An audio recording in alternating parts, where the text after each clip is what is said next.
sahabat inovasi, jumpa bersama saya Nur Santi dari Badan Litbang Provinsi Sumatera Selatan dalam acara One Day One Innovation. Satu hari, satu inovasi, tiada hari tanpa inovasi. Sahabat inovasi, saat ini inovasi menjadi sebuah keharusan.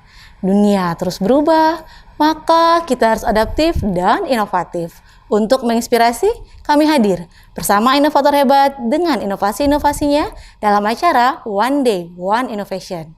Nah, sahabat inovasi di rumah, saat ini kita akan menampilkan seorang inovator. Beliau ini sangat hebat di bidangnya, di mana inovasinya ini akan menampilkan suatu konversi dari barang yang kita beli menjadi berapa besar sih nilai manfaat dari barang tersebut. Karena kan ada nih beberapa orang dalam membeli barang mungkin berdasarkan brand, ada juga yang berdasarkan memang kebutuhannya, ataukah juga berdasarkan spek apa sih yang dimiliki dari suatu barang tersebut. Nah, nanti kita akan tanya lebih lanjut nih, seperti apa nih inovasi yang ditampilkan oleh narasumber kita kali ini. Narasumber kita adalah Bapak Dr. Wijang Widiarso. Inovasinya berjudul Group Advanced Information Economic. Kalau gitu langsung saja kita sapa narasumber kita. Halo Pak Wijang, apa kabarnya nih Pak? Halo Mbak, selamat pagi, kabar baik, Alhamdulillah. Baik, Bapak ini selamat datang di podcast One Day One Innovation ya Pak. Ya. Nah, ini mungkin bisa diceritakan sedikit nih Pak, yang melatar belakangi inovasi Bapak ini seperti apa nih? Silakan Bapak. Baik, terima kasih Mbak. Saya nyebutnya apa? Sahabat inovasi ya? Iya, silakan. Nah, teman-teman sahabat inovasi, tadi sudah disampaikan bahwa ini yang kita kembangkan ini adalah basisnya adalah perangkat lunak yang biasa dipakai untuk mengukur benefit dari sebuah investasi IT. Tadi Mbak di awal udah ngatakan kalau saya beli handphone, yang saya tahu itu adalah brandnya, mereknya, sama kesenangan saya pakai handphone. Ketika saya tanya umpamanya, berapa harga kesenangan yang Mbak beli dari handphone itu, kan bingung jawabnya. Saya kalau dipakai model yang ini, pakai software ini, saya bisa jawab bahwa harga kesenangan Mbak pakai handphone itu sekian rupiah dari sekian rupiah yang Mbak beli. Kira-kira gampangnya secara umum seperti itu. Nah, latar belakangnya adalah sebenarnya banyak. Salah satunya adalah kasus korupsi investasi IT. Jadi sepertinya IT itu kayak jadi lahan yang yang nggak enak untuk kita sebagai penggiat IT itu ngerasa bahwa IT kok jadi sumber korupsi. Nah, salah satunya adalah saya berpikir bahwa penyebab dari adanya itu karena waktu kita mengevaluasi, waktu kita mengukur benefit IT itu nggak benar. Jadi kita nggak ngukur orangnya kayak apa yang kita pikir adalah bahwa caranya melakukannya salah, cara milihnya salah. Kira-kira itu yang menjadi latar belakang. Kemudian hal yang lain, tahun 2016 saya dan tim melakukan riset di 3 kabupaten, jadi Musirawas, Musi Banyuasin, kemudian di Kota Pagar Alam.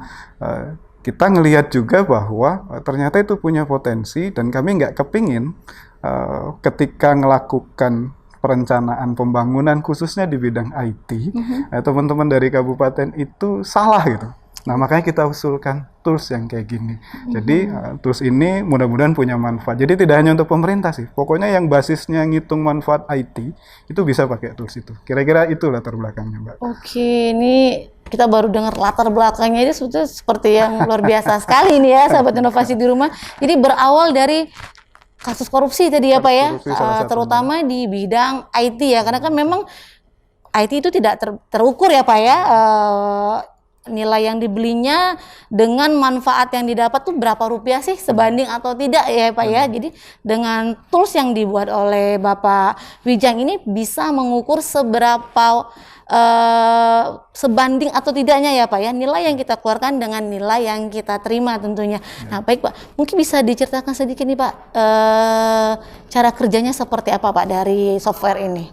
Ya, sebenarnya simple. Jadi basis kriteria yang dipakai untuk ngukur di tools ini atau di software ini sebenarnya 3. Satu dari sisi harga, cost, kemudian dari sisi manfaat, sama dari sisi risiko. Gampangnya kita ngomong gini, kalau saya keluar harga begitu, risiko yang saya terima berapa rupiah, manfaat yang saya terima berapa, sebanding nggak antara risiko, biaya, dan manfaat. Toolsnya kira-kira gampangnya begitu. Nah, kalau kita implementasikan ini di rancangan untuk rancangan kerja pemerintah daerah, jadi yang jadi input itu adalah program-program kerjanya berapa. Kan kalau di pemerintah itu kan program kerja itu dihitung. Kalau saya punya 10 program kerja, duitnya cuma 1 miliar. Kan nggak mungkin 10 saya bagi. Itu pasti ada nanti yang akan dipending di next tahun berikutnya atau seperti apa. Nah, si software ini juga menerima input itu, kemudian nanti si pembuat keputusannya, jadi pembuat keputusannya itu di software ini lebih dari 1 orang. Jadi artinya ada beberapa orang, waktu di Musirawas kita simulasikan termasuk Pak Sekdanya ngisi itu. Jadi kalau di kita set ada 5 orang yang mutuskan proyek itu yang layak mana, kan jauh lebih fair daripada Mbak sendiri yang mutuskan. Kalau Mbak beli handphone kan, kalau Mbak sendiri yang mutuskan mungkin akan jauh lebih fair. Kalau anak-anak ikut bantu memutuskan, jauh lebih fair, kita dapat spesifikasi yang bagus untuk itu seperti apa. Kemudian itu setelah dilakukan, dia milih resiko, dia milih manfaat, software ini akan mengatakan bahwa project A yang dipilih dari 10 tadi umpamanya, nomor 1 tuh project D, nomor 2 project E, dan seterusnya sampai 10, dia bisa ngomong, project D ini kalau diimplementasi dia akan punya benefit 10 miliar. Modal 1 miliar, punya benefit 10 miliar. Dan seterusnya, dan seterusnya. Punya risiko yang paling kecil seperti ini. Jadi di ranking itu udah ketahuan yang punya benefit paling tinggi dan risiko yang paling rendah. It's the simple pekerjaan dari software ini kira-kira seperti itu. Gitu, Mbak. Oke, ini menarik sekali ya, sahabat inovasi di rumah. Jadi dari kita memiliki misalnya dari 10 kegiatan ya Pak ya, dengan dana yang ada sekian, kita bisa meranking apa saja yang menjadi prioritas, ya Pak ya. Keluarannya jadi berapa, nilai rupiah yang didapat dari yang kita masukkan. Jadi apakah sebanding untuk invest di sini sekian harga dengan yang didapat gitu ya Pak, di rankingnya terlihat mana yang lebih prioritas dari manfaatnya itu sendiri ya Pak ya. Baik, jadi ini benar-benar bisa mengukur dari segi manfaat itu sendiri ya Pak ya. Baik, ini kan latar belakang itu dari tindak korupsi yang begitu marak ya Pak, untuk terutama di bidang IT. Kemudian terjaringlah ide bahwa wah ini berarti harus ada yang bisa mengukur nih ya Pak ya. Kemudian dipilihlah ide bahwa aplikasi software Group Advanced Information Economic inilah yang bisa menjadikan solusinya ya Pak ya. Nah, ini kan berbagai banyak manfaat ya Pak ya yang didapatkan dari kita menggunakan software ini. Kalau boleh tahu sejak tahun berapa nih Pak, mulai dari rancang bangunnya sampai ke fix dia bisa diimplementasikan ya Pak? Ya, versi pertama dan dipakai itu 2016. Kita butuh waktu sekitar 2 tahun itu untuk mengembangkan ini sampai ke titik ini. Dan saya kasih tahu bahwa ini free. Artinya pekerjaan kita pekerjaan mandiri, kemudian silahkan pakai aja.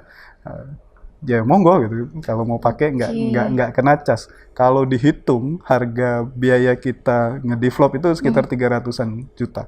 Mulai dari riset sampai dengan ya Pak ya. ya itulah kira-kira, ya nggak apa-apa sih, dipakai aja nggak apa-apa. Jadi sungguh luar biasa nih sahabat inovasi ini. Inovasi yang luar biasa diberikan secara gratis ya Pak bagi siapa saja yang membutuhkan. Ini bisa di-download? Bisa di-download. Hari ini kebetulan kita lagi maintenance, nanti akan kita taruh juga di modelnya mobile. Hari ini lagi kita rekonstruksi seiring dengan nanti beberapa fitur baru yang kita masukkan. Ada tambahannya ya Pak ya? Ada tambahannya. Ini downloadnya langsung ada situs tertentu atau ada jenis-jenis software tertentu? Maksud saya apakah handphone, komputer biasa bisa menurut atau ada spek tertentu nih Pak? Hari ini masih basisnya web. Mungkin akhir tahun inilah kita akan ubah dia ke dalam bentuk mobile, sehingga teman-teman nanti bisa pakai itu ya secara mobile. Kalau sekarang masih basis web, pakai handphone sih bisa pakai web, cuma mungkin agak nggak nyaman ya. Ada beberapa yang fitur kurang yang maksimal ya Pak benar, ya. maka itu lagi kita rekonstruksi ulang sama tim untuk yang itu. Tapi nanti kalau mau download aplikasinya sebenarnya langsung masuk ke webnya yang kita kasih aja nanti saya kirimkan linknya yang dikasih link untuk tempat ini ngakses itu di mana. Ya tinggal pakai aja. Oke, ini luar biasa sekali nih pemirsa. Saya sangat kagum nih dengan beliau nih. Dan seperti yang pemirsa harus ketahui nih juga, Bapak Dr. Wijang ini merupakan salah satu DPP legal dan hak cipta di profesi Indonesia Computer Electronic and Instrumentation Support Society ya Pak ya, atau disingkat dengan INDOSAIS. Bapak Wijang sebagai DPP legal dan hak cipta dan juga anggota di Dewan TIK Sumsel, kemudian anggota juga di Asosiasi Perguruan Tinggi Komputer Indonesia, dan tentunya banyak lagi ya Pak yang lainnya ya yang tidak bisa disebutkan satu persatu ya Pak ya. Nah, dan yang paling utama nih, selain bisa aplikasi kita baca di online langsung ya Pak secara daring, beliau juga sudah menuliskan buku ya Pak ya. Ini ada 2 buku yang diciptakan dari satu software tadi ya Pak ya, menghasilkan 2 buku. Ini secara gratis ya Pak? Bukunya gratis. Bayangkan nih pemirsa, softwarenya gratis, bukunya pun bisa didapat secara gratis ya Pak ya, melalui digital juga ya Pak ya untuk downloadnya ya. Dan di buku pengembangan model referensi resiko ini dua-duanya bisa kita dapatkan. Ini bisa di-download, ini mungkin bisa saat ini dijual atau enggak. Saya taruh di Google Book, silahkan diambil aja. Nah, bayangkan pemirsa, ini jadi semuanya bisa kita dapatkan, dan ini bisa belajar untuk menggunakan software itu sendiri ya Pak ya, buku ini ya Pak. Di bagian akhir dari buku itu ada caranya pakai softwarenya. Oke, jadi tidak perlu khawatir, bisa membaca dari buku ini atau mungkin boleh tanya jawab ke bapaknya langsung ya mungkin. Silakan, untuk kalau bagi pemirsa yang ingin menggunakan aplikasinya bisa langsung nanti ke Pak Wijangnya atau bisa menuliskan komen ya Pak ya, di YouTube kita ini, nanti kita sampaikan ke Pak Wijang itu sendiri. Nah baik pemirsa, ini kan sudah berlangsung dari 2016 tadi ya Pak ya, sampai saat ini di 2021 terus pengembangan tentunya ya Pak ya. Terus pengembangan. Mungkin dari dulunya web bisa masuk ke Android atau mungkin ke Play Store atau ya Pak ya, bisa dimasukkan juga ke sana. Nah, selain itu cara kerjanya tadi kan seperti mengisi kuesioner ya Pak ya. Jadi misalnya kita ikut suatu rapat, orang memaparkan suatu hal, itu udah sambil hitung-hitung nih Pak ya. Wah, ini sekian ya investasinya sekian ya Pak. Oh, berarti worth it nih untuk kita jalankan, atau ya mungkin bisa dipending dulu atau bagaimana ya Pak, bisa si pengambil keputusannya bisa sinkronus. Artinya kalau yang melakukan assess saya sama Mbak online nih sekarang. Ya, saya bisa langsung nilai, nanti Mas-mas dan Mbak yang lain ada di ruang ini mau nanti aja, saya nanti tetap bisa ngisi, nanti akan di-post ketika dia sudah online. Jadi kita memudahkan si pengguna untuk dalam kondisi apapun gitu, tapi dia bisa jarak jauh. Kalau hari ini kan kita rapat, maunya memutuskan sesuatu harus kumpul di satu tempat kan. Terus kalau Mbak sebagai pengambil keputusan, kadang-kadang kalau di ruang rapat tuh kan ada bos tuh ngerasa terintervensi gitu dalam tanda petik ya. Tapi dengan aplikasi ini kita ngomong bahwa kemandirian si penilai kelayakan itu tadi, di aplikasi kita nyebutnya decision maker gitu, si pembuat keputusan, itu bisa dilakukan secara mandiri tanpa terintervensi oleh apapun. Jadi idenya sebenarnya itu. Jadi ide muncul aplikasi ini selain itu juga gitu. Jadi saya nganggap bahwa keputusan yang diambil berkelompok itu jauh lebih worth it dibanding ngambil keputusan sendiri. Maka aplikasi itu juga nyediain fitur untuk itu. Berapa orang nih memutuskan kelayakan sebuah investasi ini, juga bisa diterjemahkan di aplikasi itu. Jadi ada berapa orang pengambil keputusan, nanti bisa ditarik garis lurus hasilnya bagaimana ya Pak ya, lanjut atau di pending terlebih dahulu. Dia kasih ranking kan, nilainya berapa, yang nilainya paling tinggi adalah nilai secara aplikasi itu yang paling layak untuk dilaksanakan. Kalau bahasa kita tuh layak untuk diinvestasi. Gitu. Ya sama aja sih, sama keputusan orang untuk melakukan investasi kan banyak faktor yang dia hitung. Nah salah satunya bantuannya adalah pakai ini. Oke, jadi ini secara gampangnya aja nih pemirsa, sahabat inovasi di rumah, mungkin bagi orang yang biasa berkecimpung di dunia IT udah tahu nih ya Pak ya, udah bisa nebak nih, oh ngomongin ini, oh berarti nih investasinya sekian, udah bisa lah Pak ya secara kasar. Tapi kalau ya seperti saya yang orang awam mungkin, oh dengan aplikasi ini bisa terbantu Pak, dihitung dulu, jadi hitungannya based on data benar ya Pak, oh ini sekian-sekian, oh kira-kira segini nih nanti nilai yang kita peroleh ya Pak ya.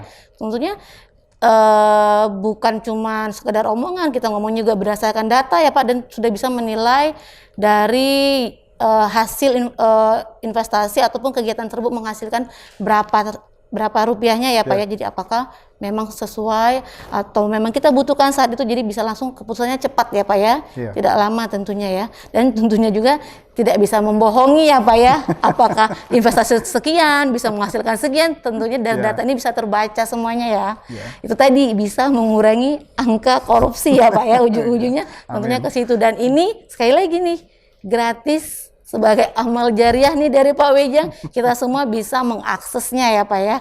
Baik sekali nih Pak, mungkin ada harapan nih Pak ke depannya seperti apa Pak?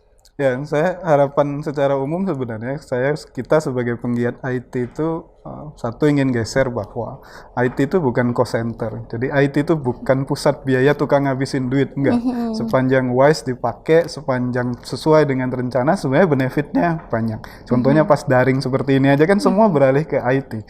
Mungkin ada yang ngerasain manfaatnya, mungkin ada juga yang enggak. Tapi secara umum hasil risetnya nyatakan 80% itu perpindahan itu mengasihkan, itu, menyenangkan. Itu satu. Yang kedua, kami juga ingin mengatakan bahwa dunia IT itu sebenarnya bukan dunia yang horor, dunia yang menyenangkan. Bahkan hari ini pun anak SD pun bisa jadi programmer, saking menyenangkannya IT. Nah, hal-hal yang seperti itu yang ingin kami share. Terima kasih dikasih wadah seperti ini, saya bisa agak ngomong banyak gitu soal keinginan-keinginan kami dari dunia IT. Yang lainnya, saya pikir kita bisa jalan dengan kondisi yang kayak gini. IT itu pasti jadi supportnya. Hari ini tuh IT tuh jadi supporting semua activity in life. Ya kan Mbak? Betul bangun sekali, tidur Mbak. kan kita lihat HP, bukan lihat suami kan? lihat HP. Kira-kira seperti itu yang kita harapkan. Kita harapannya begitu. Ya, yang lain adalah mudah-mudahan IT-nya makin lama makin murah. Betul sekali. Harapannya makin lama makin murah. Kita berharap punya Silicon Valley di Indonesia. Kalau Palembang cuacanya memenuhi, sebenarnya enak di Palembang. Tapi sayang cuacanya untuk bangun sebuah Silicon Valley di Palembang mungkin agak nggak pas gitu. Yang pas tuh mungkin di daerah-daerah Bandung dan sebagainya. Tapi tetap aja harusnya ada di Indonesia. Saya ucapkan terima kasih kepada Rektor Universitas MDP, kemudian kolega-kolega saya di Universitas MDP, teman-teman Aptikom, teman-teman Indosize, teman-teman Dewan TIK daerah, beberapa teman-teman yang saya menjadi anggota di sana. Semua ini support dari kalian semua. Oh juga mahasiswa saya terima kasih ngasih inspirasi untuk buku ketiga dan keempat dari seri manajemen investasi. Saya pikir itu saja. Terima kasih. Oke, ini mungkin kalau dia nonton nih para yang bisa memiliki kebijakan ya Pak ya, mungkin bisa berpikir nih ke depan manfaatnya seperti apa, karena bisa berguna nih nanti untuk tidak hanya di aspek IT saja, semuanya bisa dinilai melalui aplikasi ini ya Pak ya. Seperti yang tadi, dunia dalam genggaman ya Pak ya, kalau kita sudah pegang handphone itu semuanya sudah bisa kita akses ya Pak ya. Baik nih Pak, ini terima kasih sekali ya Pak sudah hadir di podcast One Day One Innovation, berbagi inovasi tentunya dengan kita semua di sini dan secara gratis pula, ini dengan inovasi yang sangat luar biasa sekali nih sahabat inovasi di rumah. Dan ingatlah, suatu inovasi itu tidak hanya tentang uang dan uang ya Pak ya, semuanya juga bisa menjadikan amal jariah kita sendiri, tentunya untuk tabungan kita nanti ya Pak ya. Baik sekali nih sahabat inovasi di rumah, karena jangan lupa kita memiliki jurus 4S. Setiap orang adalah inovator, setiap masalah peluang inovasi, setiap solusi harus sinergi, dan setiap inovasi harus konkret hasilnya. Salam inovasi.